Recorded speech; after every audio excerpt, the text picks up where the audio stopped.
It's time to accelerate. Hi, I'm your host, Andy Paul. Join me as I host conversations with the leading experts in sales, marketing, sales automation, sales process, leadership, management, training, coaching, any resource that I believe to help you accelerate the growth of your sales, your business, and most importantly, you. Hey friends, this is Andy. This episode of Accelerate is brought to you by KiteDesk. KiteDesk is the all-in-one sales development platform that lets you manage all of your sales development activities, such as email, direct dial phone calls, and your daily to-dos, all in one place to open up conversations, book more qualified meetings, and really create a predictable pipeline. KiteDesk Flow and KiteDesk Find allows us to find exactly the right people in the industries we're looking for, in the roles that we're looking for. That's KiteDesk customer Michael Orphis. Michael is head of sales at Stratified.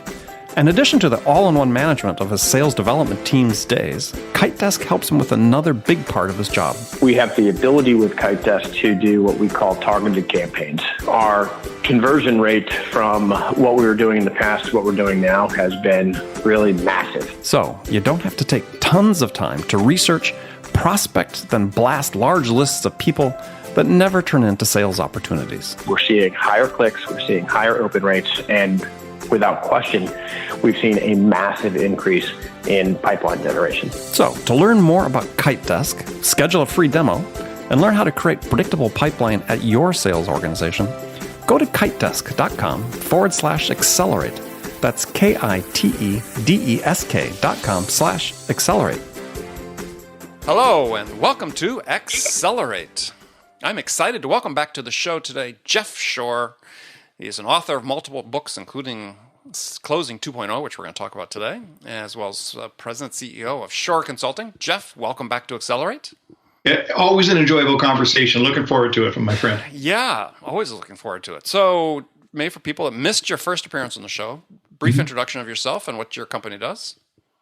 Yes, there's 9 of us at Shore Consulting. We work with companies largely in the B2C, the business to consumer space.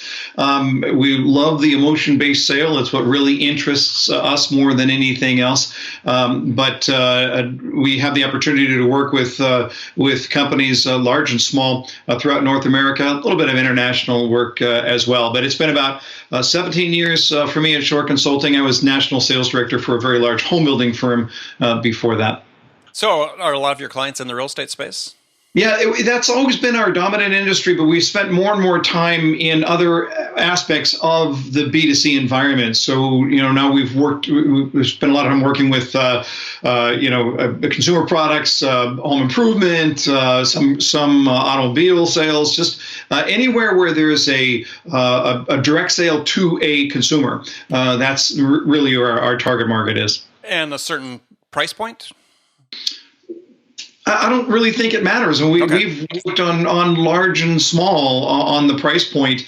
Really, it's more a matter of what goes on in the brain when they're making the decision. I mean, that's you and I have had this conversation before where we share that mutual interest in the psychology of a purchase decision and what triggers in people's brain that they're going about that process. So is it, you talk about the emotional-based sale, the emotion-based sale, not necessarily the emotional-based sale, but the emotion-based sale, B2C, is that different than sort of the emotion that drives a B2B purchase? Well, there's no question about it. I know you and I agree on this, that there is an emotional factor in every sale. There's no question about it. But when you are in a B2B environment, it tends to be a far more technical sale. You might find that there's a longer buying cycle, longer buying process in that world. And we are really interested in the shorter cycle, high emotion. I'm more vested in this. And to some extent, when the emotional consequences are higher of a decision, then it changes the way you go about the decision versus, say, a purchasing agent for a large corporation who's buying a bunch of copy machines. Now I'm looking at it and I'm asking it it's still emotional, but it's a different set of emotions. It's emotions of, how do I fit this into the business plan, and what will people think of me if I make a wrong decision on this, and how do I support my stakeholders along those lines, versus the consumer-based sale that says, this is for me, this is how it's going to affect my life, this is the problem I'm trying to solve right now. Yeah, and my personal money at stake as well. Yes, absolutely. It's a huge factor, no question about it. Right. Yeah. Right. Okay. So you've just published a new book, and I Yes. loved your last book, and we talked about that in the previous show that you're on. So this one's called Closing 2.0. Yeah. So why was this book needed? Because I asked this only because we started going through cycles in sales, and one of the cycles was everybody's writing about sales management and how we need to be coaching, and then it was all about now coaching is certainly coming in was one. Now closing. I mean, what's sort of driving this? Yeah, well, that's the question I had to ask myself and answer myself before I could even start to write the book. And I'm not suggesting that there isn't a body of work out there around the area of closing that isn't very, very good. But I would look at it and say that the sales process continues to evolve, and we've seen that dramatic evolution over the last 15 years, with the access to information being really now the great equalizer. And there was a time, when I first started in sales, I could say to the customer, I have all the information, and knowledge is power. We all know it. So you can have this, and you can have this, and I'm going to hold on to this one over here. I might use it later on, right? Well, I used to say that customers could only buy from me back in start my career. They could only buy from me as fast as I was prepared to sell to them.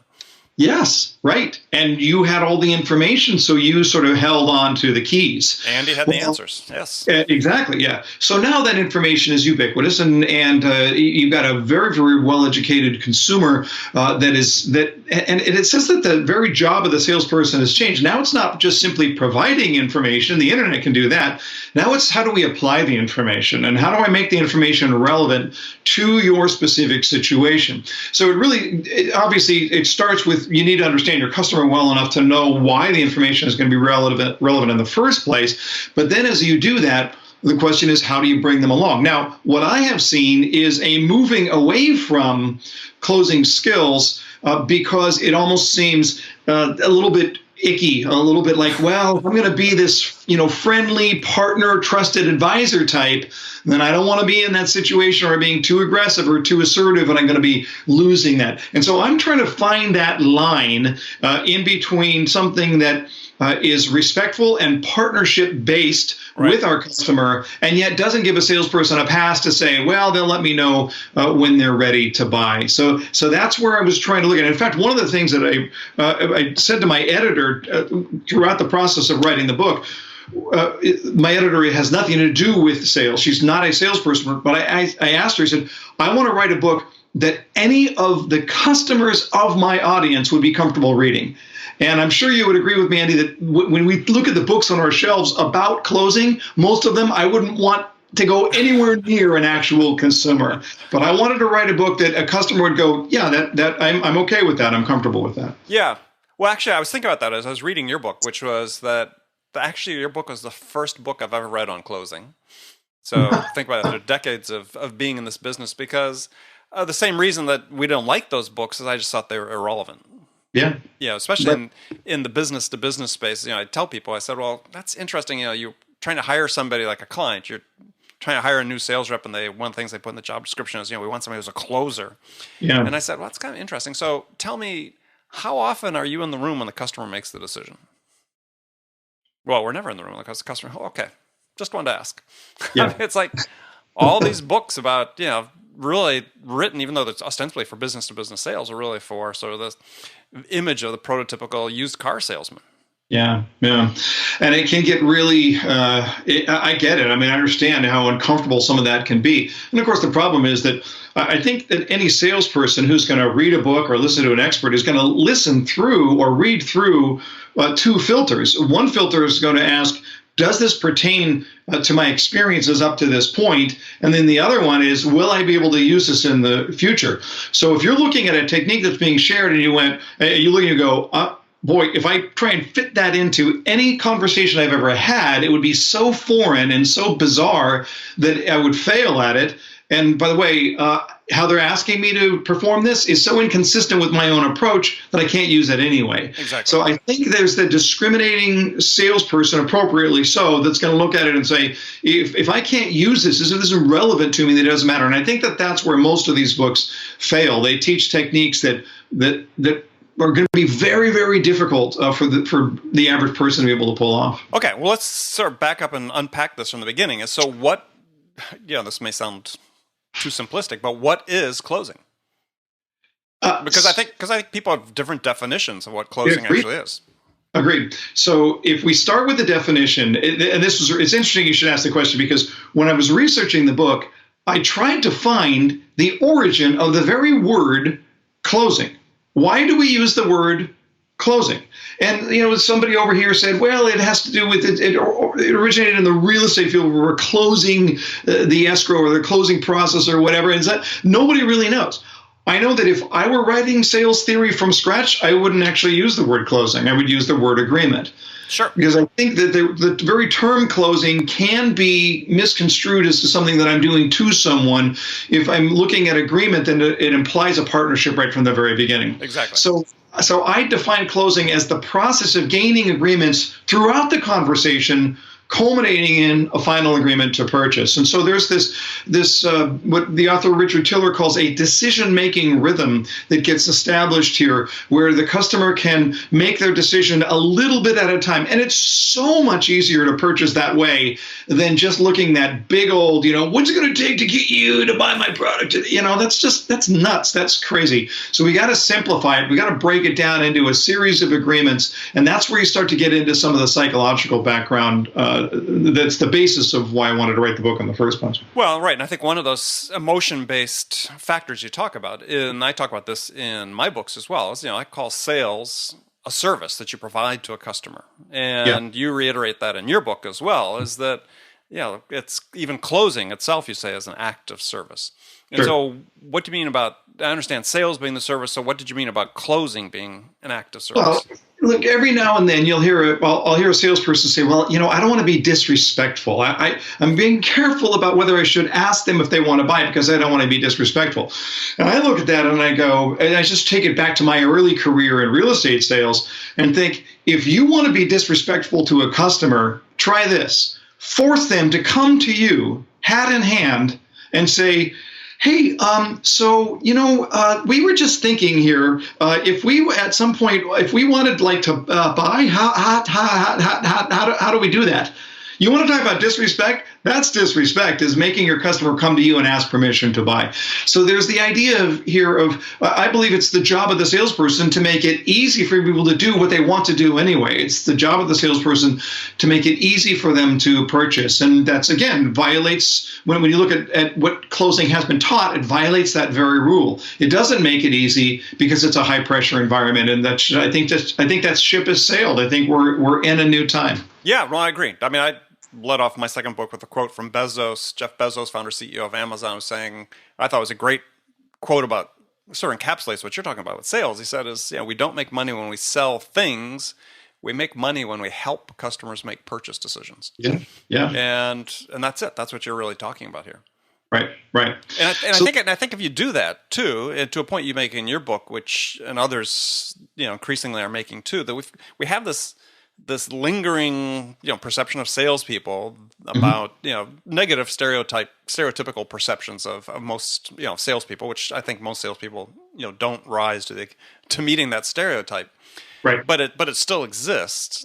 But, one way that you begin to put that to bed is, as you said, is have a service orientation to your selling and your closing. Yeah. It's interesting. I just finished a 25-city tour around this book.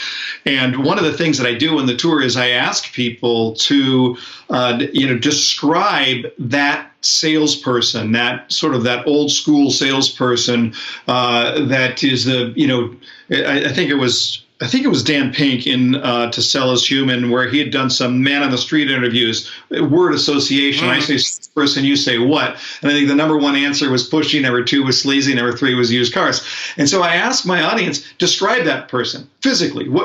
You're seeing them in your mind, describe them. What are you seeing? And they all come up with the same thing. Product in the hair, cheap suit, chest hair, medallion, bling, white shoes, smells of Old Spice covering up stale cigarette smoke, right? Right. And then I asked them the question, now think of a salesperson that you know. not a peer or somebody in the room, but a friend, a family member, somebody you do business with, does that person look anything at all like the person that we just described? And of course, the answer is no. And yet that image is out there. So we've got this battle to face, and we got to try and figure out what side do we stand on? How do we want to align ourselves, even in what closing is, and how that can be and must be seen as a service rather than as a manipulation. Well, but you make it pretty clear. You have a quote in the book which relates to that, which I thought was an interesting quote, which you said, it's impossible to continually act in a manner that is inconsistent with your values and your character. Yeah. So implicit in that is, I think, is what you're saying is that salespeople feel forced oftentimes to adopt behaviors that aren't consistent with who they are. Yeah. And why is that the case? Well, look at this. I know we're getting into some of your expertise here too, where you look and you say, here's the skill, here's the skill, here's the skill, here's the skill. And if you have a salesperson who's looking and saying, okay, well, that's the skill, and I'm trying to fit it into somebody that I am not, I might try it for a little bit, but my mind is going to shut that off. So right. Just look at it just think about goal setting. And I want to lose 10 pounds. Okay, well, that's fine, but if you're 190, you want to get to 180, but in your mind, you're 190, and you can't get off of that 190 image. You're going to eat like you're 190, you're going to work out like you're 190, and you're never going to weigh 180. Until you get your brain changed, that's not going to work. So if we look at it and we say, this is the skill of closing, and we throw it at somebody who has a different perception of what closing is and who they are as a human being serving other human beings, you got to get that paradigm right if you think that you're going to make any progress in changing the behaviors in any way. Okay. Well, you talk then, back to a comment you made before, is you talk about closing not being this one epic event, Yeah. I like to say from my early days, press hard, there are 3 copies, which is a reference that most young people don't understand these days. Right, I know, that's exactly right. Yeah. You probably do it from the real estate business, you do, but it's a series of smaller decisions. Yeah, right. Or agreements, let's say, yes. that you talk about, not necessarily decisions, but that sort of, I guess, set me thinking about, okay, well, how is that different from, salespeople always talk about the trial close and do trial closes and so on. I mean, how's that different from what you're talking about?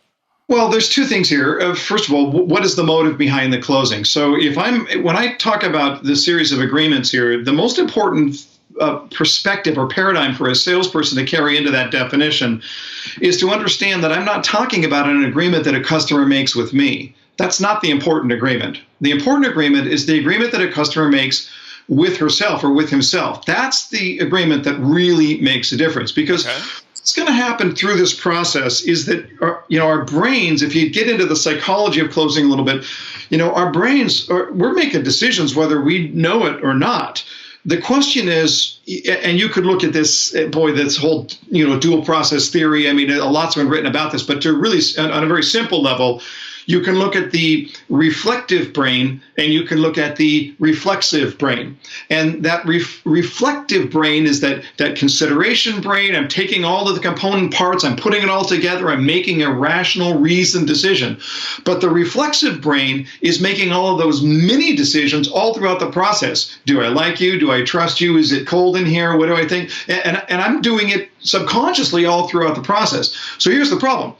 If I am not gaining agreements, and again, not for me, and not helping the customer to gain agreements with themselves, then I get to the very end, I say, well, what do you think? Would you like to make this yours? And now your customer's going to come back and say something like, I need to think about it. Now that frustrates salespeople, but you know what they're really saying? What they're really saying is they need to think about it. So we teach them the skill in sales training. Well, what do you need to think about? And if they're going to be honest, they're going to look at you and go, well, I need to think about what I need to think about. And that's true. They're not being smart Alex on it. That's really where they're at.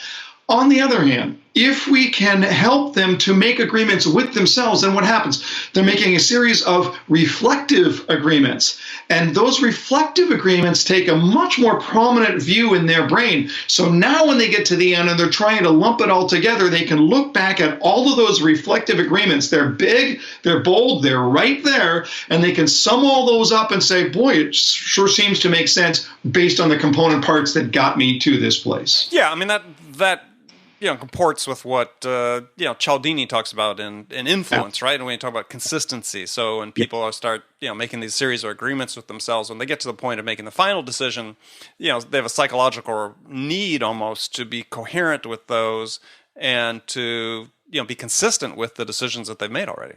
It would be illogical to do anything else. Right. If I've said yes all three, because people don't argue with themselves. That's the idea. They might argue with you, the salesperson, but they're not going to argue with themselves. So if we get them into that decision-making rhythm and they are making those agreements with themselves, then it becomes illogical. Now, look, there's nothing manipulative about this, because at any time you can ask them a question that they're going to disagree with, and they certainly have that right. But if you want to make it easy for them to purchase, if you want to reduce the cognitive strain, the best way to do that is to help your customer purchase a little bit at a time, but to make sure that that's a reflective, sure, well-reasoned, logical process, rather than just a sort of from the gut type of thing. Right. So give an example of how you help them do that, so people understand that are listening. Well, I think the best way to do that is to determine if you understand the way that a buyer wants to buy. Then you can go back and you can reverse engineer your sales process accordingly. So if you look at and you say, for example, a customer is going to buy, it could be anything, let's just say a car, okay? Mm-hmm. So if I'm looking at it and saying, here's a consumer, they're thinking about buying a car.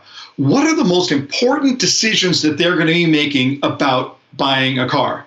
They're going to have to decide on, whether they want an SUV or a sedan. They're going to have to decide on what the features that are most important. They're going to have to decide on their price point. So if we look at it, we say, these are the most important decisions that our customer is going to make, then I can build my sales process just to be able to help them to make each of those key decisions, those milestone decisions, separately, that will roll up into a final decision, because all of the small decisions were made first. Mm-hmm. So obviously this requires a deep knowledge of your customer, of their motivation, of their experience, of their background.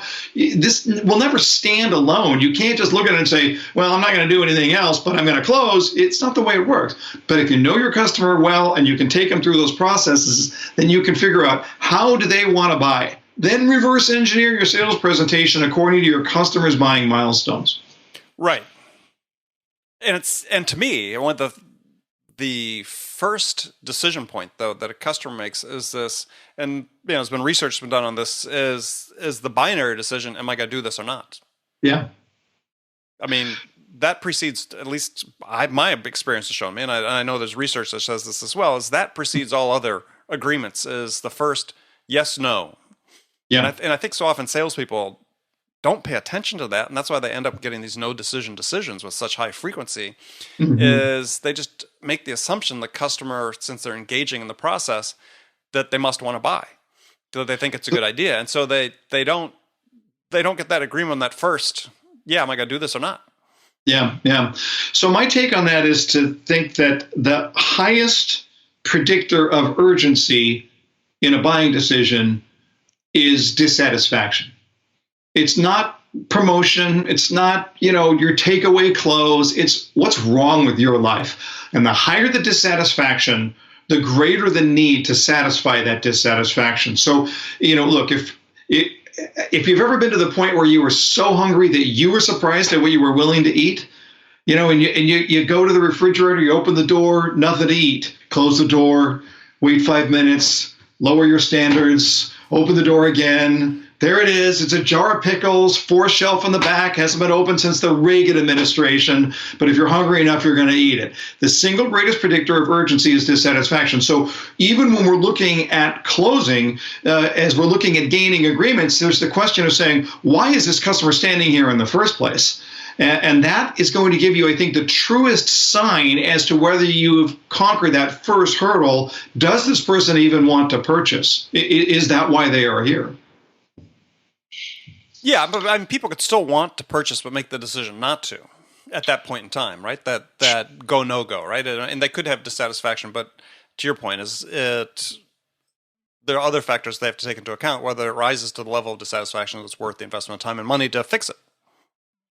Yes, but that dissatisfaction can be scaled. You can put it on a scale. You show me somebody with a low dissatisfaction, I'll show you somebody who's got a much less probability of buying. The higher the dissatisfaction, the greater the chance that they're going to have to solve it, because that dissatisfaction correlates to some sort of pain. So if I can understand what's going on, what is wrong with their life right now. So for example, again, let's go back to the car sales example. If I'm a car salesperson and I ask somebody, so what has you thinking about buying a car? Oh, well, we're just looking and we're just, are they real? Are they not? I don't know yet. But if somebody says, well, yesterday I parked in the wrong spot and a crane fell on my car, and the insurance company called this morning and said it's totaled, go buy a new car. Well, guess what? That's a buyer based on not your deal, not your special, not your promotion, not your price, and not even how good you are. It's based on their dissatisfaction. So if you can think about the dissatisfaction scale of your own customers, high dissatisfaction equals high urgency. They're going to buy somewhere. It's only a question whether they're going to buy from you. Yeah, I mean, it's interesting. I'm not sure I'm in complete agreement about the dissatisfaction-driven. I know the triggers sort of have to do with that, and I understand the trigger theory, but at least in the business-to-business space, what I've found over time is that ultimately when people are going through the decision-making process, what scientists have shown is an integral part of every buying process is what they call this mental test drive. Mm-hmm. And this test drive tends to be more aspirational, right? I mean, if I walk into a BMW dealership thinking I want to buy a car, I sit behind the wheel in the showroom and suddenly I'm taking a test drive down 101 in California or Highway 1 in California, with the wind blowing through my hair and the sun in my face and the top down and so on. And that tends to be more aspirational. So I'm interested in what you think about this mix between aspiration and pain, because I tend to come down more on that people motivated more by how things are going to be different for them, which to me is aspirational, as opposed to I can fix the pain, but then I'm sort of maybe same place I was before. I've just gotten rid of the pain. It's a fair point. So if we look at, from my perspective, the single greatest predictor of urgency is dissatisfaction, but the dissatisfaction has to be joined with what I refer to in the book as future promise, or the hope of what my life is going to look like. Mm-hmm. So it is true that you might have somebody who comes into, well, let's use real estate as an example. Let's use home sales. So if somebody's going out there looking at model home, or walking into a show home because they had nothing better to do on Sunday afternoon, right? So the dissatisfaction in their home right now, not particularly high. This is very different from the customer who's there because their house burned down, right? Or it's a job relo or whatever, okay? Right. So now they're looking around, they're walking around the home and they're going, oh man, look at this. This is really cool over here. Well, we don't have that. And oh, look at this kitchen. It's got all the latest and greatest, and we don't have that. And what's happening? That future promise is actually raising current dissatisfaction. It's sort of like if you get in a brand new car that a friend of yours just bought, and now you're looking at, here's the front view camera, and here's the air conditioned seats on a hot day, and here's all this stuff, and just the new car smell. Then you get back into your old car, and now what do? What is that smell? And it's like, why is my, I have to turn around when I'm backing up. So what happens? To your point here, that future promise, that idea of, as Daniel Kahneman puts it, anticipated memory, it will create that dissatisfaction. And in fact, it has to create that dissatisfaction. Something about my future has to separate me from my past in order to get at least the rationalization to be able to move forward along those lines. Yeah, well, I think we're talking somewhat the same thing, but it's the dissatisfaction becomes something that is an anchor weighing you down from reaching where you want to go, as opposed to just fixing a pain point and then resolving a pain point, right? I mean, I could have a broken arm and we need to fix the broken arm, but when it's fixed, I'm still living the same life I did, as opposed to living a new life. So I think there's sort of similar things. It's just what the motivation ultimately is. Okay, so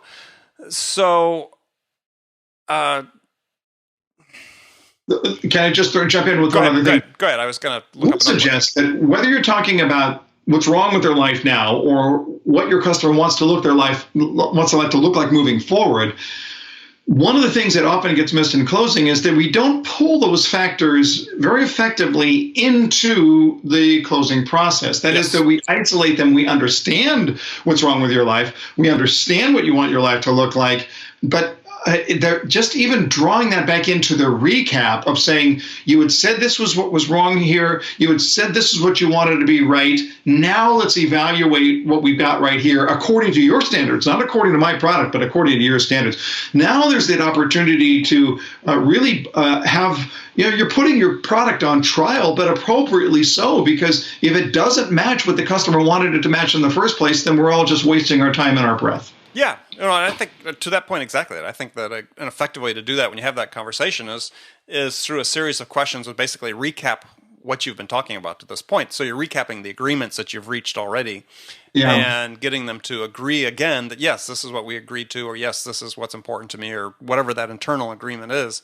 And yeah, then you're left served with the last question, which is now a good time to make a change? Sure. Yeah. Look, and it speaks to the idea that if your final closing question has to be really super sophisticated, something probably went wrong in that process. And that's why when I wrote Closing 2.0, I wanted to break it down. And even the book itself it's broken down into, it's a really easy read because it's actually written in 30 chapters, and each chapter is only 5 minutes long.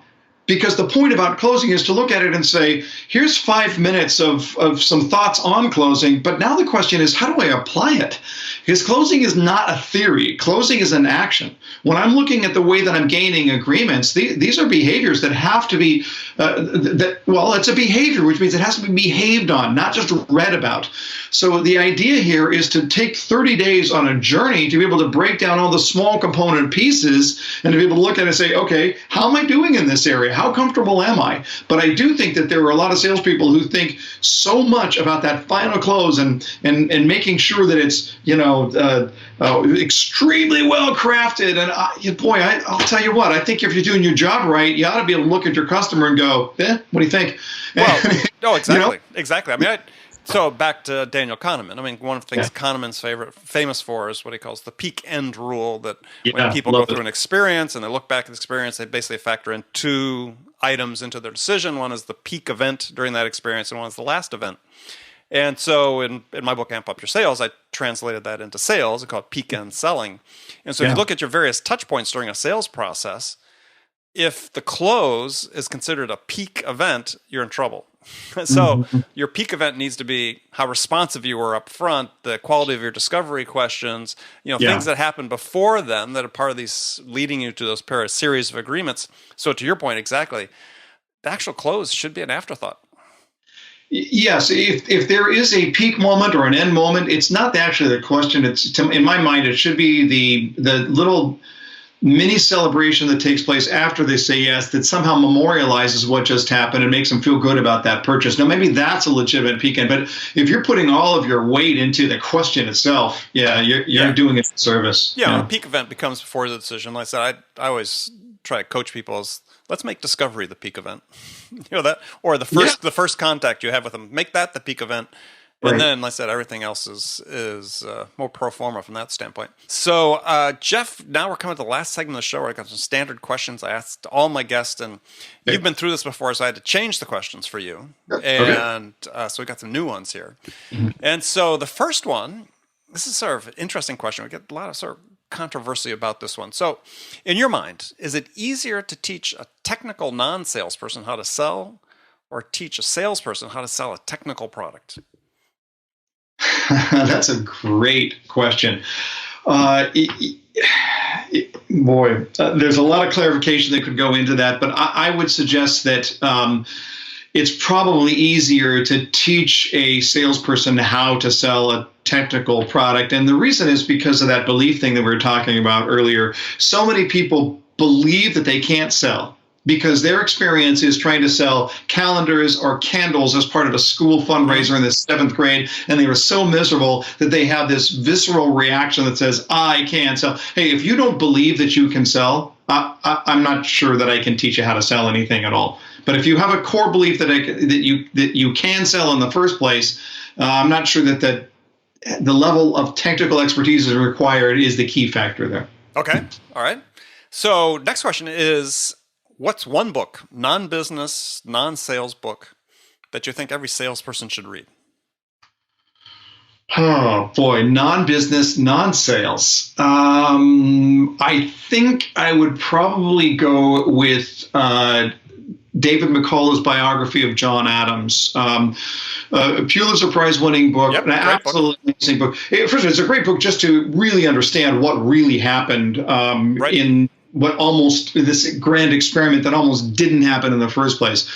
But when you look at the sales skills involved in trying to launch a country and trying to get people unified, it is an absolutely fascinating work on how you apply on a grand scale. Once you look at that, then you're going to look at it and go, maybe the sales thing isn't as hard as we thought it was. Well, yeah, especially when you take somebody like Adams, who was considered not to be a great personal level, right? But was so influential in the Constitutional Convention and the shaping of the Constitution that it's sort of interesting how somebody with very little personal attractiveness from a personality standpoint was able to be so influential. But it certainly speaks to the idea of drive, of perseverance, of conviction. Yep. But he had a lot going against him. First of all, he had to stand in the shadow of George Washington. He had Thomas Jefferson, all of them. Thomas Jefferson, who basically owned him. Right. It was a really tough uphill battle. But again, if you feel yourself to be any type of underdog in any area of your life, this is a great book to be able to look at and say, hey, how does the power of drive and conviction carry you through to do some pretty amazing things? I agree. It was a great book. So here's a tough one. If you could change one thing about your business self, what would that be? How authentic am I allowed to be here, Andy? As authentic as you want to be. Open the kimono right here. I am a basically insecure person. I remember the first time on an airplane, I was reading about a phenomenon called the Imposter syndrome. Right. This irrational fear that people are going to figure out that you're basically just making stuff up. And I remember sitting on that plane and just hiding behind the document going, who told? And it was my counselor who I've seen a business coach for a long time who said, Jeff, let's just recap your career and look at the stuff that you've done and the people she had to actually dial it back and say, it's an irrational fear that people are going to figure out. It's irrational. And so, but I think if that's the one thing I do, struggle sometimes with that insecurity. And, sure. And on the other hand, maybe it keeps me motivated and challenged. I always want to try and exceed my own expectations. Yeah, well, I think any of us who write for a living, speak for a living, podcast, we all have that at some level or another. All right. Yeah. Last question. So, sure. Do you have a favorite quotation or words of wisdom that you live by? It's something that I've always taught my kids. It's something that I try and live by, and it has to do with the idea, and I think it's particularly timely right now because I believe that we live in a society that it really thinks very little about consequences. And so the quotation is, and I'm going to cite it to Howard Hendricks, but I'm not sure about that. You're free to make choices. You're not free to escape the consequences of those choices. And so if we look at it and we say that works both ways. I'm free to make any choice that I want, but I'm not free to escape the consequences. If I make a bad choice, I have to accept the bad consequences. As I make good choices, that I'm entitled to the good consequences. So we are free to make our choices however we want to, but we're not free to escape the consequences. It is something that I really tried to raise my children by, and even to look at it and say, all right, in high school, see what this kid did over here? Yeah. You're looking at the consequence. What was the choice? What happened over here? Right. And so, I think we would be a better people if we were a little bit more conscious about how our choices lead to consequences. All right. Excellent. I love it. All right. Well, Jeff, thanks for joining me again. Really enjoyed the conversation. So tell folks how they can find out more about Closing 2.0 and connect with you. Sure. Everything is available on jeffshore.com. We put out a Saturday morning newsletter. It's absolutely free. It's a video newsletter, just a few minutes, especially for those of you weekend warriors who are out there doing your work on the weekend. It's a Saturday morning, sort of 3 minutes to sort of get your head on straight. So that's available at jeffshore.com, as well as any of the other resources that we have out there. Okay. Excellent. Well, again, thanks for joining me. And friends, thank you for taking your time to join us today. And remember, as I always say, make it a part of your day every day to deliberately learn something new to help you accelerate your success. An easy way to do that is to join my conversations with top business experts like my guest today, Jeff Shore, who shared his expertise about how to accelerate the growth of your business. And if you enjoy Accelerate and the value we're delivering, then please take a quick minute right now to leave your feedback on iTunes, Stitcher, wherever you listen. It'd be very much appreciated. So thanks again for joining me. And until next time, this is Andy Paul. Good selling, everyone. Thanks for listening to the show. If you like what you heard and want to make sure you don't miss any upcoming episodes, please subscribe to this podcast on iTunes or Stitcher.com. For more information about today's guest, visit my website at andypaul.com.